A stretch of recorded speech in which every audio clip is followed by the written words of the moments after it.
Bueno, se conoció la desclasificación de archivos de la última dictadura militar por parte de la Iglesia, Héctor Galeano. Sí, un anuncio de la Iglesia, de la Conferencia Episcopal, de los popes de la Iglesia Católica en Argentina, que anunciaron eso que decías, desclasificar los archivos que la Iglesia todavía no ha puesto a consideración del público, vinculados a la relación institucional que tuvo la Iglesia con la última dictadura militar principalmente, que fue mucha.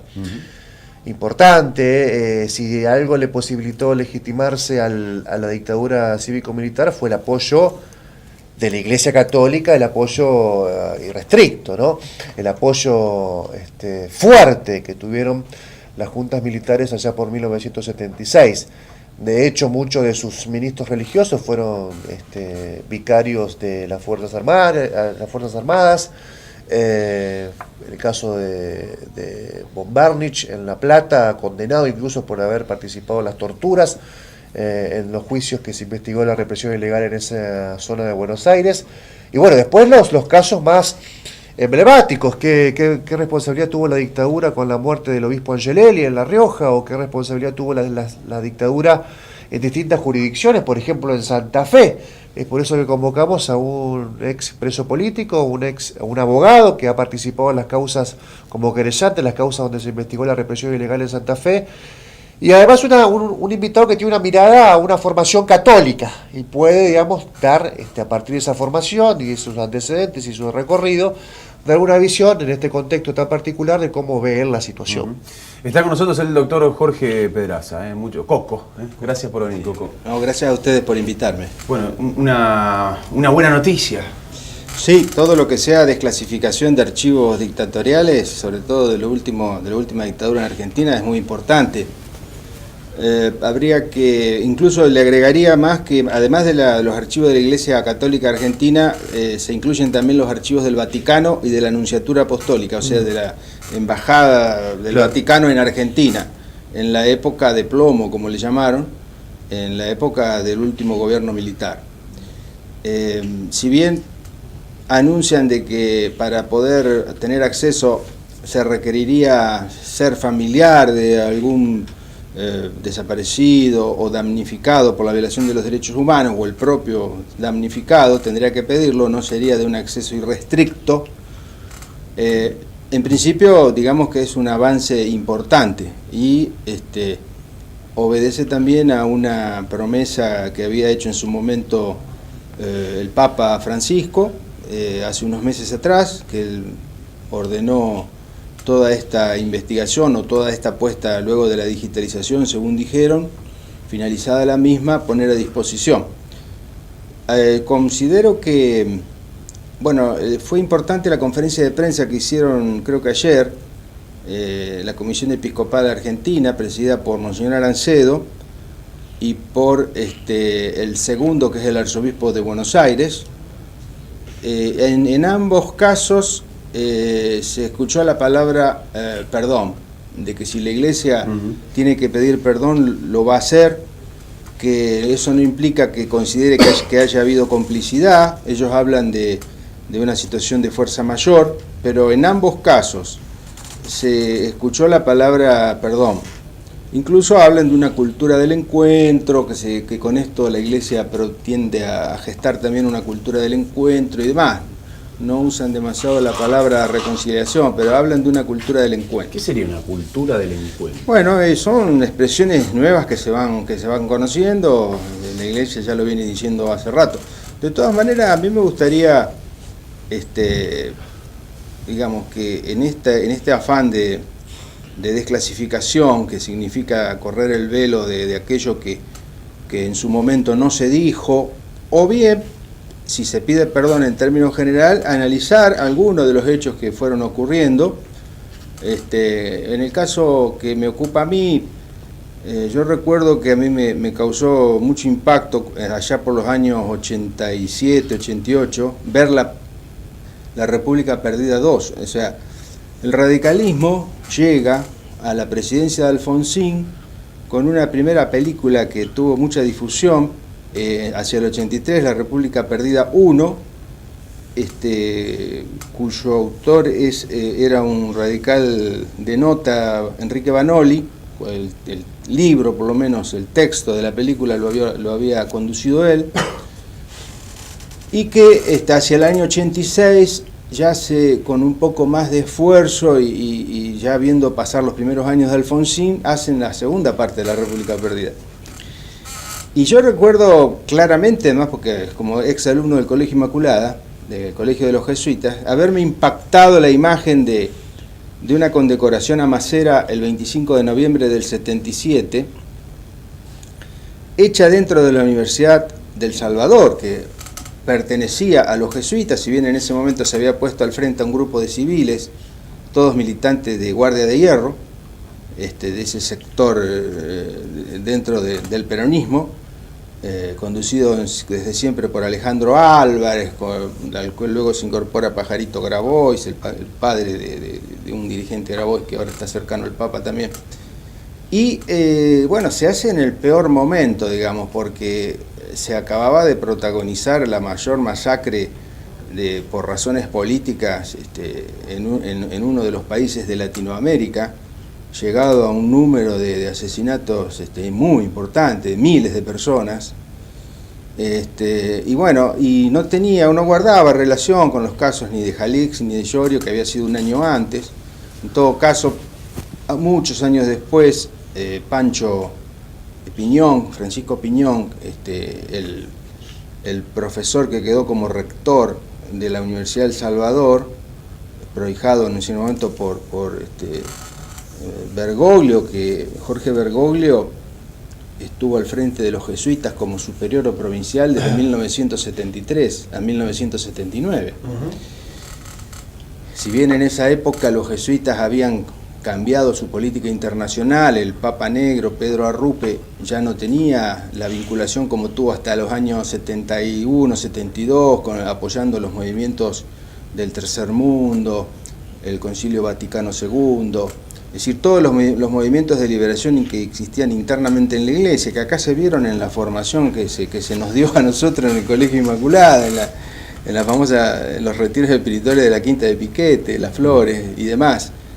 Y después encontrarnos con esa sorpresa de que aparecía allí el ex rector de la Inmaculada, Víctor Sorcín, que era el segundo en ese momento de Bergoglio, en la orden de los jesuitas a nivel nacional.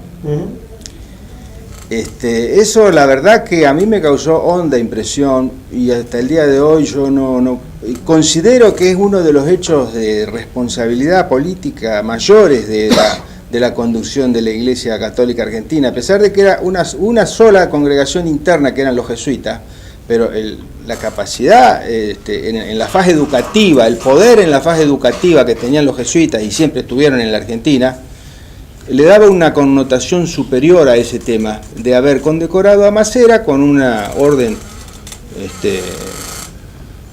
la orden de mérito académica, y con algunas palabras y un discurso que se le permitió hacer en una de las facultades de la Universidad de Salvador. Bueno, hoy en día, si uno busca en internet La República Perdida 2, esa pequeña fracción de segundos donde se tomaba en un fílmico, incluso esa foto que sacan los diarios de cuando ahora lo nombran en la CONEAU a Francisco Piñón como nuevo titular de la CONEAU, que es un organismo interno dentro del Ministerio de Educación de la Nación, dentro de la Secretaría de Políticas Universitarias que conduce el ex rector de acá, Albor Cantar, está bajo la jerarquía de él.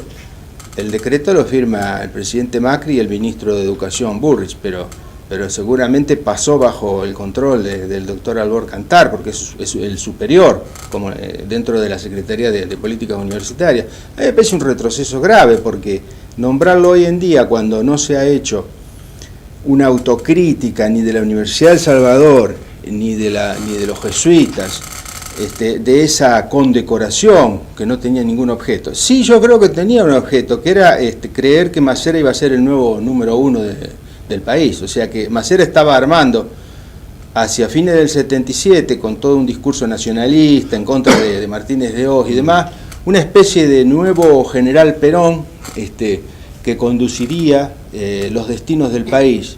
y tentó a varios sectores, dialogó Macera con varios sectores, no nos olvidemos el diálogo clandestino con Firmenich en Europa, y dentro de eso se inscribió esta jugada, que a mí me parece lamentable. Y si vamos a hacer desclasificar, vamos también a pedir disculpas, a pedir perdón, sobre todo la Iglesia, ¿no es cierto?, que es parte, formó siempre parte del poder, en un gesto que me parece que va a ayudar, si es que amplía su reconocimiento a este tipo de casos, ¿no es cierto? Coco, ¿ver para creer o tenés fe con esto? ¿Cuál de las dos cosas? Digo, la iglesia hace el anuncio, abre y demás. Digo, ¿querés ver qué pasa para decir si esto está bien o ya te alcanza con el anuncio? No, se puede decir que todo anuncio de desclasificación de archivos que permanecieron clandestinos o alejados de la opinión pública durante tantos años, no solo de la época de la dictadura, sino después en la transición democrática, que ya llevamos cuántos años, ya después del 83, más de 30 años, con las idas y venidas de la política de revisión del pasado o no revisión del pasado, depende de las relaciones de fuerza que se tenía en cada momento, yo creo que es positivo. No sé el resultado concreto que va a tener en cuanto a que permita descubrir por allí nuevos casos de chicos robados en su momento, que se están buscando, que ya van por el nieto 121. No creo que sea esperable la expectativa de los números que se están manejando, como que faltan descubrir, sino que pueda darse un nuevo caso. Puede que se sepa algo más sobre enterramientos clandestinos de NN que no se han podido dar para dar la cristiana sepultura. Tanto nos preocupamos por el tema de la ceniza, que yo escuchaba hoy toda una disertación sobre el tema de la ceniza que están en discusión y resulta que este tema, que por no haberle podido dar cristiana sepultura, ni siquiera el cadáver tuvieron los familiares para darle cristiana sepultura, para llevarle sus flores.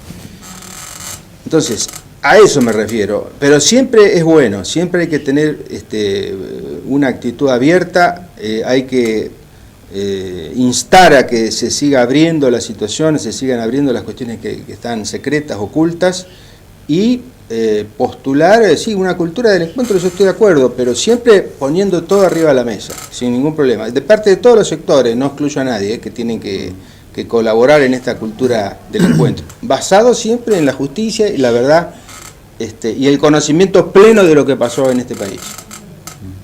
¿Crees que fue una dictadura cívico-militar eclesiástica? No, no, eclesiástica no, digamos, cívico-militar sí, obviamente. Yo soy de los que piensan que el nivel de asesinato que se produjo en nuestro país de militantes políticos, que a mi modo de ver ronda los 8.000 aproximadamente, si contamos desde el 73 en adelante, no se debió tanto a un plan pergeniado para instalar el neoliberalismo, el neocolonialismo. Acá se dieron una multiplicidad de factores con unas fuerzas armadas retrógradas, forjadas con un estilo fascista en las escuelas de francesa, en las escuelas de Estados Unidos, teniendo como base la lucha contra el avance del comunismo y demás. Se aprovecharon de la mentalidad de las Fuerzas Armadas acá y un sector importante del peronismo brindó las posibilidades para que esa masacre fuese mayor. Si acá no se dio ninguna, si comparamos la cantidad de muertos que hubo en los países del Cono Sur, es terriblemente mayor la cantidad de muertos que se produjo en Argentina. Y eso obedece a una razón, que lamentablemente la potenciación se permitió desde adentro de movimientos populares, de movimientos gremiales y demás. La Iglesia en ese sentido pudo haber cometido el pecado de omisión. Hubo curas que sí, que lamentablemente se complicaron y por eso están condenados. En el caso de Citelli ahora están pidiendo que se revea su situación de prisión domiciliaria en Casilda. El caso de los que mencionaba recién Héctor, Von Bernich y demás, la complicidad en el caso de Prima Testa, en caso de Monseñor Tortolo. acá SASPE jugó un rol importante a favor de la atención de los familiares que sufrían, que tenían víctimas en su seno, tanto presos como desaparecidos, me consta eso, y nunca escuché nada en contra en ese sentido. Pero no creo que haya sido una dictadura eclesiástica, ni mucho menos, ni que tampoco haya sido un factor determinante la política de alineamiento con el neocolonialismo. Acá el factor fundamental de la ruptura del tejido social, de la destrucción del tejido social argentino, estuvo en otros fundamentos. Así que, por ejemplo, Macera, con un discurso nacionalista, masacraba a más no poder gente. No necesitaba estar imbuido de una doctrina liberal en lo económico. Y así tantos otros, el mismo Menéndez. Había un sector de nacionalistas que iban adelante, al frente, que eran los que masacraban más gente, versus los llamados liberales.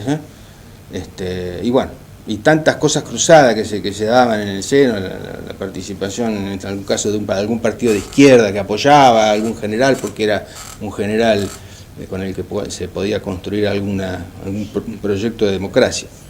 Pero no, yo creo que pasa por ahí la cosa. La Iglesia hay que dejar que haga lo que tenga que hacer, que muestre qué es lo que quiere, pero que tenga también amplitud, una actitud amplia, ¿no? Que avance sobre otros puntos.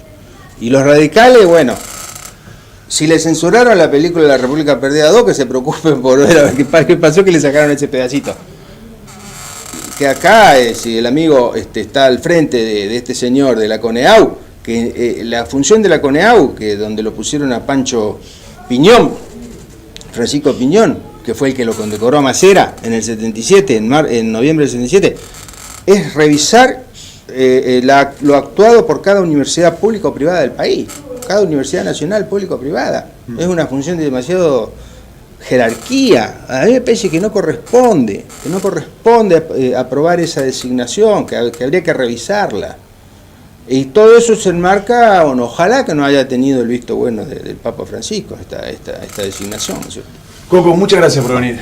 A ustedes. Un placer tenerte.